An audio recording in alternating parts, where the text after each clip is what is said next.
नमस्कार, मैं हूं विजय राज और आप देख रहे हैं मऊ धाकड़ न्यूज। आपसे बता दूं कि इस वक्त हमारी मौजूदगी है बनारस में और आज हमारे साथ हैं भारतीय भैरव पार्टी के राष्ट्रीय अध्यक्ष बड़े भैया आदित्य राजभर जी। और बता दूं कि जैसे आप सभी को पता है कि हमारा एक और चैनल है यूपी सच तक न्यूज, उस पर आपको बहुत अच्छी अच्छी खबरें हमेशा देखने को मिलती है। लेकिन ये नया अभी चैनल बना है और इस पर सबसे पहला वीडियो आदित्य राजभर जी का ही पड़ेगा और इसके बाद तमाम खबरें आपको देखने को मिलती रहेगी। तो सबसे पहले स्वागत है सर आपका मऊ धाकड़ न्यूज में। बहुत बहुत धन्यवाद, आभार। आप सभी का असीम प्यार से अभिभूत हूँ मैं। और आप सब पहले तो आपको नए चैनल की हार्दिक शुभकामनाएं और आप सभी भाइयों से, आप सभी परिवार के लोगों से मैं ये बोलना चाहता हूँ कि जरूर सपोर्ट करें इस चैनल को। ये नया चैनल है और अपना प्यार दिखाएं आप सभी लोग। आप सबका अपना भाई आदित्य राजभर, रिक्वेस्ट है आप सभी से। सर मेरा सवाल ये है कि जिस हिसाब से आप कभी भी पीड़ित परिवार कहीं भी दुख पड़ता था तो आप वहाँ पे जाते थे और एक आपने आईडी से आप प्रचार कर देते थे कि हम यहाँ पे जा रहे हैं। वहाँ पे तमाम युवा आपके साथ लग जाते थे और तमाम लोग वहाँ पे जाते थे। लेकिन क्या वजह रही कि अभी आपको पार्टी बनानी पड़ी? देखिए, सबसे बड़ा कारण, जैसे कि आपने पहले ही क्वेश्चन में ही आंसर है, आप ही के क्वेश्चन में आपका आंसर है। आपने ये बोला कि आप जहाँ भी पीड़ित परिवार रहता था और घटनाएं घटती थी आप वहाँ पे जाते थे, है ना? तो जैसे कि मैं पहले हर जगह जाता था, चलता रहता था, कोई दिक्कत नहीं रहता था, कोई समस्या नहीं रहता था, बस मैं परिवार के साथ खड़ा रहता था और जहाँ जाता था कार्रवाई करवाता था, प्रशासन सुनती थी। लेकिन बीच में कुछ लोग उसी में राजनीति की रोटी सेकने लगे, राजनीति हमारे साथ ही लोग करने लगे। तो मजबूरन अपने लोगों के लिए, और हमारे भाइयों ने बोल भी रखा था और हमारा जो मन करता है मैं वो करता हूँ। और जैसा कि बलिया में ही हमारी गिरफ्तारी हुई, तमाम चीज़ें थी, और जहाँ भी जाता था तो अपने नेता, देखिए क्या है, प्रेशर डालते थे प्रशासन के ऊपर। तो प्रशासनिक प्रेशर के कारण बहुत दबाव बनाया जाता था। डायरेक्ट लोग ये पूछते थे, देखिए सम्मान ही सब कुछ होता है। डायरेक्ट लोग पूछते थे कि अरे ठीक है, आल हुवन तेन हुवन का, ठीक है, ये है कौन, ये है कौन? तो ये जो टैग लगा हुआ था, तो वर्तमान में ये टैग हटा हुआ है, इस कारण से पार्टी बनी है और ये अपने लोगों के लिए है। सर अभी आप कहे हैं कि अपने लोग ही हमेशा परेशान करते थे, कौन है वो अपने लोग? इसके बारे में खुलासा करें। देखिए, परेशान ये दुनिया को पता है, खुलासा करने की कोई आवश्यकता नहीं है, और खुलासा इसलिए भी नहीं करूंगा कि मैं नहीं चाहता किसी की छवि खराब हो कभी भी। हैं सभी लोग अपने, और जितने भी लोग हैं सभी लोग अपने, मैं कभी किसी की छवि खराब करना नहीं चाहता। बस सबसे एक रिक्वेस्ट कर सकता हूँ मैं कि देखिए, बड़े प्यार से मैं बात करता हूँ, बड़े प्यार से प्रेम पूर्वक ढंग से बोलता हूँ मैं कि आप अपना काम करिए, कोई अपना काम करा उसको अपना काम करने दीजिए, सभी को अपना अपना काम करने दीजिए, सीधी सी बात है। सर मैटर पुराना हो गया है लेकिन उसे भी हम जिक्र करेंगे क्योंकि बलिया वाले जिस मैटर में जिस बहन को आपने न्याय दिलाने के लिए गए थे, क्या उस बहन को न्याय मिल गया? देखिए, सबसे बड़ी चीज़, जैसा कि आपने बोला कि मैटर पुराना हो गया, ये जनता की नज़र में और लोगों के नज़र में जी। ये मैटर पुराना हुआ है। लेकिन आप लोगों ने यदि नोटिस किया होगा, तो उस बारे में आज तक हमने कभी बात नहीं की। बलिया के बारे में बहुत इंटरव्यू लेने के लिए लोगों ने बोला, लेकिन अभी तक हमने इंटरव्यू दिया नहीं और उस बारे में कभी कुछ बोला नहीं।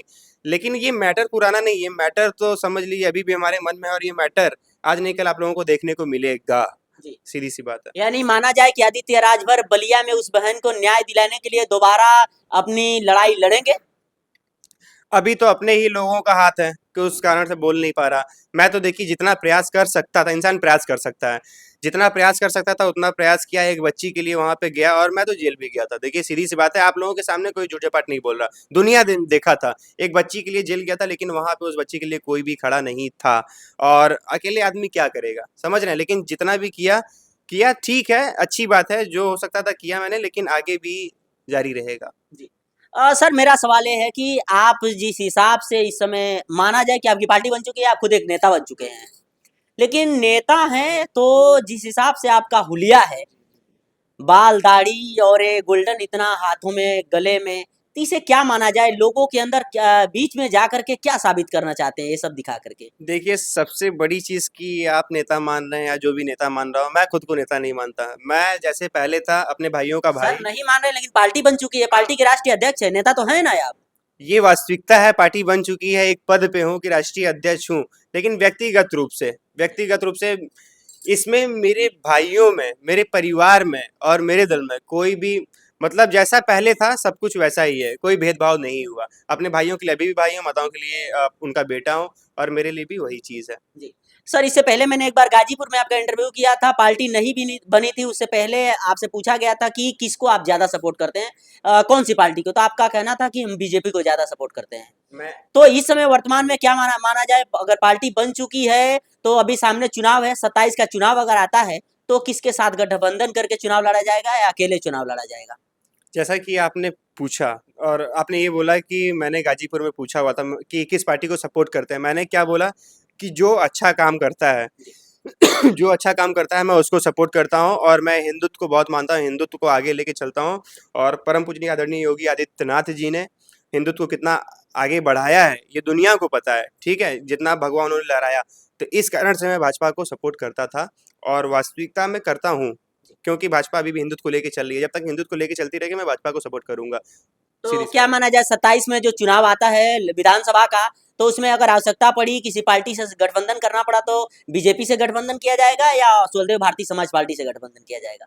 देखिए ये सिचुएशन के ऊपर डिपेंड करता है, वैसे हो सकता है कि बीजेपी से गठबंधन। अभी देखिए डिपेंड करता है, पार्टियां बहुत सारी हैं और जिस हिसाब से हमारे भाइयों का प्यार आप लोग को देखने को मिलता है, तो आपको पता है कि पार्टियों को, कोई भी पार्टी हो, चाहे भारतीय जनता पार्टी हो, चाहे सपा हो, चाहे कोई भी पार्टी हो, ठीक है, कोई भी पार्टी हो, पार्टियों को चाहिए क्या?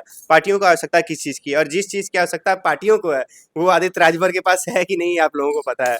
हमारे भाइयों का प्यार और हमारे भाइयों का प्यार, हमारे परिवार का प्यार यदि किसी भी पार्टी को मिल गया, तो आप लोगों को पता है पार्टी कहाँ से कहाँ जाएगा। सीधी सी बात है, यही चीज़ है।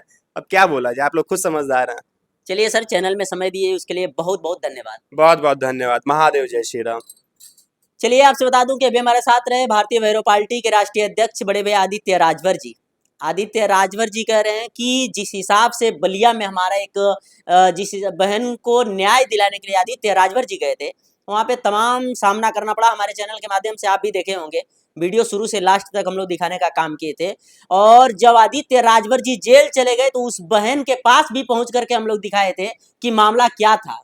बाकी आदित्य राजभर जी कह रहे हैं कि लोगों के नजर में वो मामला, वो मुद्दा पुराना हो चुका है, लेकिन हमारे यहाँ अभी वो मामला ताजा ही है और उस बहन के न्याय दिलाने के लिए अभी भी हम लोग जारी हैं, तैयार हैं, कभी भी आप लोगों को देखने को मिल सकता है।